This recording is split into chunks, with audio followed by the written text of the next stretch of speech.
오늘 우리에게 주시는 하나님의 말씀입니다. 구약 성경 시편 1절에서 11절까지입니다. 시편 1절에서 11절까지입니다.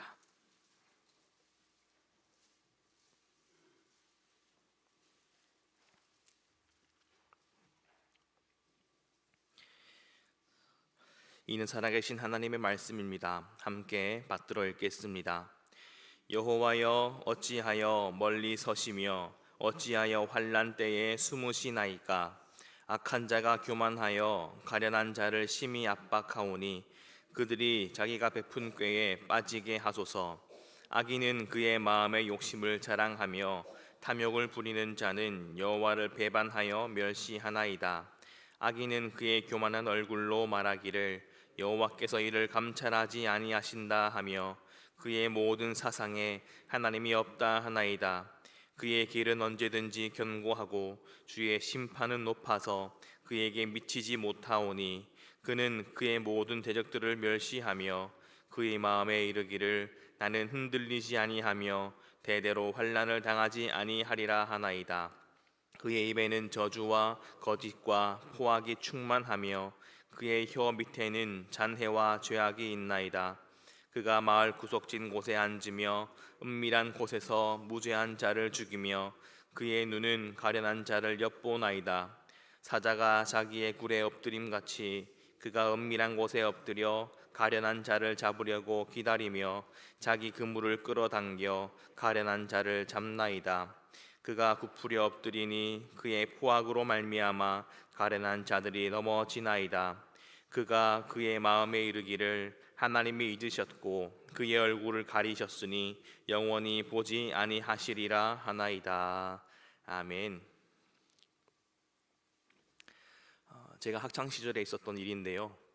이웃 교회에 충성되게 교회를 섬기는 한 장로님이 계셨습니다. 그 장로님은 주일 아침이면 일찍이 교회에 오셔가지고 본당에서 기도를 하신 후에 성도님들을 모시기 위해서 차량 운행으로 봉사하시던 분이셨습니다. 그렇게 그 장로님은 성도님을 모시기 위해 차를 몰고 교회 밖을 나섰습니다. 그런데 교회를 떠나 도로를 달리던 중에 사고가 나게 되었습니다. 장로님이 몰던 그 교회 차는 반대편 차선에서 오는 중앙선을 넘어오는 그 차량을 피하지 못하고 부딪혀 사고가 나고 말았습니다. 그런데 안타깝게도 그 사고 때문에 그 장로님은 하나님의 부르심을 받게 되셨습니다. 그 소식을 전해 듣게 된 저는 어린 마음에 그 사실이 도무지 납득이 되지 않았습니다. 이해가 되지 않았습니다. 정말 하나님이 살아계시다면 어찌 이러한 일이 있을 수 있는가? 다른 사람도 아니고 충성되게 교회를 섬기시는 장로님께서, 그것도 다른 날이 아니라 거룩한 주일 아침에 어떻게 이러한 일을 겪을 수가 있는가? 당시에 저의 생각으로는 도무지 납득이 되지 않았습니다. 그분과 저는 직접적인 관계를 맺지 않았습니다. 그럼에도 불구하고 그 소식을 듣고 한동안 참 힘든 시간을 보냈던 기억이 있습니다. 저도 힘들었는데 그 교회 성도님들이나 또 그 교회 목사님 또 가족들은 얼마나 힘든 시간을 보냈을까요? 무엇으로 이것을 설명할 수 있겠습니까? 이렇듯 믿음의 삶을 살아가다 보면 우리의 상식과 우리의 믿음으로는 도무지 이해할 수 없는 일들을 종종 겪게 됩니다. 하나님이 살아계시다면 왜 이러한 일들이 일어나는 것인가? 하나님은 무슨 일을 하고 계신 것인가? 질문하게 되는 것이죠. 오늘 함께 읽은 시편의 말씀에도 그러한 일을 만난 한 성도가 등장합니다. 악인이 형통하게 잘 사는 현실 속에서, 그리고 악인이 의인을 괴롭히고 압제하는 그 현실 속에서 괴로워하는 이 한 성도의 탄식과 부르짖음이 잘 나타나고 있습니다. 이러한 주제는 성경 곳곳에 등장합니다. 일명 신정론이라고 부르기도 하는데요. 하나님이 통치하시는 세상에 어찌 악한 사람들이 잘 되고 성행하는가? 그리고 그 악한 사람들 때문에 착한 성도들이 압제당하는데 하나님은 왜 가만히 보고만 계시는가? 이러한 질문들입니다. 시편의 성도는 고통과 신음 속에서 절박한 가운데 하나님께 이렇게 질문하고 있습니다. 1절인데요. 여호와여, 어찌하여 멀리 서시며 어찌하여 환난 때에 숨으시나이까? 라고 말합니다. 이 시편의 성도가 느끼기에 하나님은 지금 그와 함께 계시지 아니하다라고 느끼고 있습니다. 마치 하나님이 어린아이들이 숨바꼭질 하는 것처럼 꼭꼭 숨어 계시는 것처럼 느끼고 있습니다. 혹시 우리 성도님들 중에 이런 경험을 해보신 분이 계십니까? 혹여나 말 못할 고통과 괴로움 속에서 여전히 이러한 기도를 하고 계신 분이 계시진 않습니까? 하나님은 늘 우리와 함께 계십니다. 우리를 절대 떠나지 않는 분이십니다. 그런데 왜 하나님이 멀리 계시는 것처럼 느껴지고 숨어 계시는 것처럼 느껴지는가라는 것입니다. 시편의 성도는 깊은 고통과 괴로움 속에서 하나님께 질문하고 있습니다. 그런데 시편 말씀을 전체를 다 읽어보더라도 그 질문에 대한 대답이 이 시편 가운데 등장하지 않습니다. 어떠한 대답도 나타나 있지 않습니다. 2절에서 11절까지의 말씀은 악한 사람들이 어떠한 생각을 하고 어떠한 말을 하며 어떻게 행동하는지 잘 나타나 있습니다. 먼저 3절을 보시면 악인은 그의 마음에 욕심을 자랑하며 탐욕을 부린다 라고 말합니다. 그리고 또 6절을 보시면 그의 마음에 이르기를 나는 흔들리지 아니하며 대대로 환난을 당하지 아니하리라 라고 말합니다. 이 3절과 6절의 말씀은 악한 사람이 마음으로 짓는 죄를 이야기합니다. 그는 그의 마음에 있는 그 욕심을 부끄러워하는 것이 아니라 전혀 부끄러워하지 않고 자랑하고 있습니다. 그리고 자신은 절대 흔들리지 않을 거라고, 망하지 않을 거라고 자부하고 있습니다. 하나님은 우리 사람에게 양심이라는 것을 주셨습니다. 그런데 이 악한 사람에게는 그 일말의 양심도 전혀 작동하지 않는 것처럼 보입니다. 인간이 취할 수 있는 최고의 교만한 상태로 최고의 교만한 태도를 보이고 있는 것입니다. 악한 일을 한 번, 두 번, 세 번 해도 별일 일어나지 않네. 하나님이 사람들을 그렇게 잘 살펴보시지 않는구나. 하나님이 무관심하시네. 하나님이 안 계시구나. 이렇게 생각하고 온갖 완악한 일을 마음에 품고 계획하고 저지를 생각을 하고 있는 것입니다. 사람의 모든 죄는 마음으로부터 비롯됩니다. 무릇 지킬 만한 것 중에 더욱 마음을 지키라 성경은 말하는데, 이 마음을 지키지 못하고 하나님 앞에 교만하게 행동한 이 인생은 더 이상 선한 일을 행할 가능성이 없어지게 되는 것입니다. 악한 사람의 마음의 생각은 그 마음에만 그치지 아니하고 말과 행동으로 확장되고 있음을 봅니다. 7절을 보시면 그의 입에는 저주와 거짓, 포악이 가득하다라고 말합니다. 마음의 생각이 말로 나타나고 있습니다. 그리고 8절 이하를 보시면 악한 사람은 마을 구석진 곳에 앉아서 무죄한 자를 죽이고 가련한 사람을 엿본다 말하고요. 또 사자같이 엎드려서 가련한 사람을 잡아 때리려고 괴롭히려고 기회를 엿보고 있다라고 말합니다. 행동으로 나타나고 있습니다. 악한 사람이 이처럼 온갖 폭언과 폭력으로 가련한 사람을, 불쌍한 사람을 공격하고 억압하고 있는데요, 이렇게 되었을 때 가장 불쌍한 사람이 누구겠습니까? 가장 힘없고 연약한 사람들입니다. 본문에 나오는 가련한 사람들입니다. 이들은 악인들의 공격에 어떤 방어할 만한 어떠한 힘도 능력도 없는 약한 사람들입니다. 성경에 의하면은 하나님께서는 약하고 힘없는 자들의 하나님이 되시겠다, 그들의 아버지가 되시겠다 자청하셨고 약속해 주셨습니다. 그러니 약한 사람들이 공격을 받고 있으면 하나님이 나타나셔가지고 그들을 도와주시고 위로해 주시고 그들의 원수를 갚아주셔야지 이 상황이 정리가 되는 것입니다. 그런데 약한 사람들이 억울하게 폭력을 당하고 착취를 당하는데 하나님이 원수를 갚아주셔야 하는데 갚아주시지 않는 것입니다. 하나님의 심판이 자꾸 지연되는 것입니다. 그러니 하나님이 살아계신가? 하나님이 이 세상에 관심이 있으신 것인가? 질문하게 되는 것이고요, 이 심판이 지연되면 지연될수록 악인들은 더 거세게 날뛰며 악한 일을 도모하고 행하게 되는 것입니다. 날이 갈수록 심각해지는 현실을 보면 아무리 생각해도 이 악인의 심판은 면제받은 것처럼 느껴지기도 합니다. 하나님이 악인들을 또 여러 부조리들을 그냥 두고 보시는 상황에서 과연 행복하게 살 수는 있는 것일까 질문하게 되는 것이죠.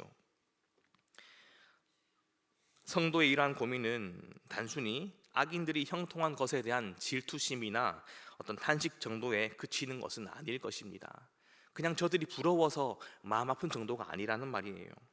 악인이 성행하게 되면 어떻습니까? 사회의 정의가 무너지게 됩니다. 사회의 정의가 무너지게 되면 도덕과 중요하게 여겼던 그런 가치관들이 다 무너지게 됩니다.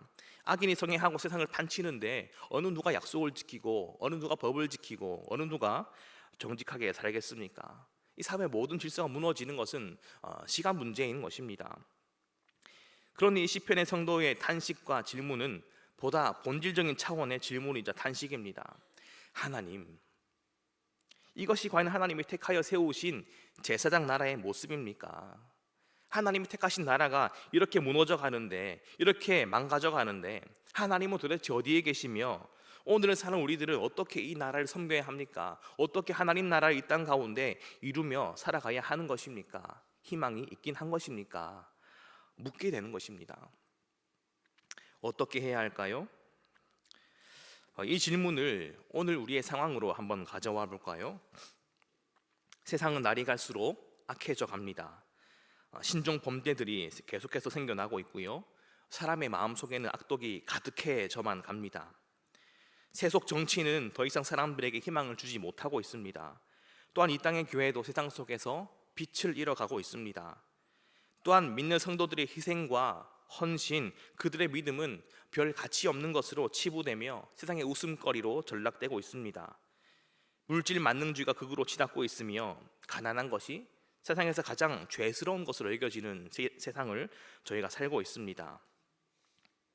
이러한 상황 가운데, 이러한 시대적 현실 가운데 하나님, 어떻게 살아야 하는 것입니까? 하나님, 어떻게 하나님 나라를 이루며 살아가야 하는 것입니까? 하나님 나라가 오기는 한 것입니까? 성도들의 믿음이 믿음으로 사는 것이 도대체 어떠한 의미가 있는 것입니까? 묻게 되는 것입니다. 이러한 탄식과 의문 속에서 성도들의 믿음도 덩달아 약해지게 되고요, 또 믿음으로 살아야 할 이유와 의미를 찾지 못하게 됩니다.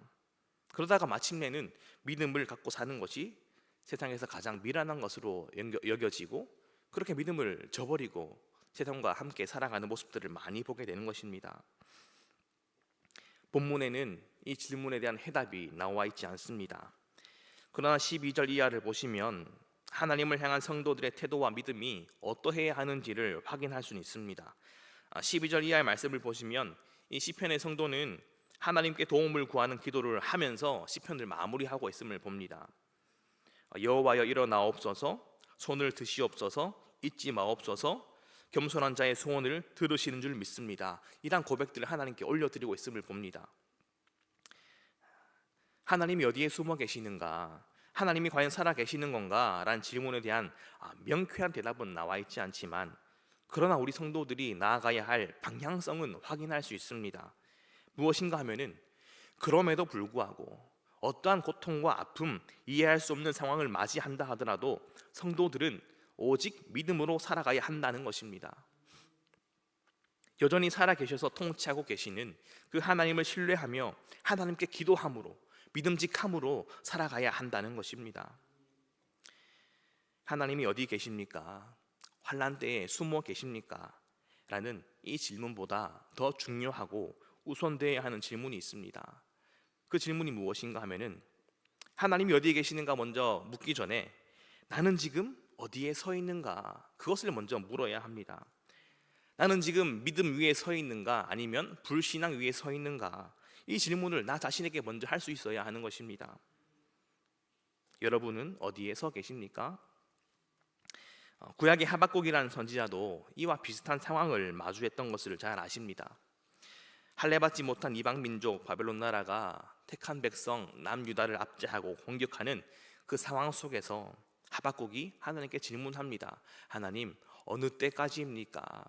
하나님, 왜 부르짖어도 응답하지 아니하십니까? 듣지 아니하십니까? 이러한 질문을 계속해서 하고 있음을 하박국서는 말합니다. 그 하박국의 질문에 대한 하나님의 대답이 무엇이었습니까?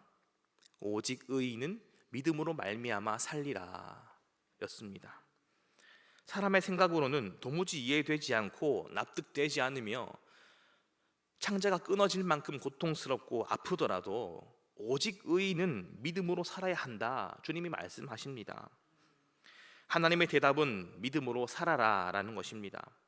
악인이 왕성하고 의인이 고난을 받으며 정의가 실현되지 않고 그 어떤 희망도 보이지 않는 현실을 마주하더라도 우리는 말씀 위에 서서 믿음으로 살아야 합니다. 믿음의 중심을 잘 잡고 심지를 굳건하게 하여 흔들리지 아니함으로 믿음직하게 주님을 따라야 하는 것입니다.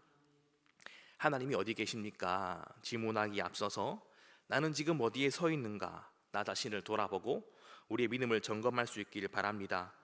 영원하신 말씀 위에 나를 세우고 하나님 나라를 향하여 믿음으로 나아가는 저의 삶이 되시기를 간절히 부탁드립니다. 다 함께 찬송가 546장으로 하나님께 찬양 드리겠습니다.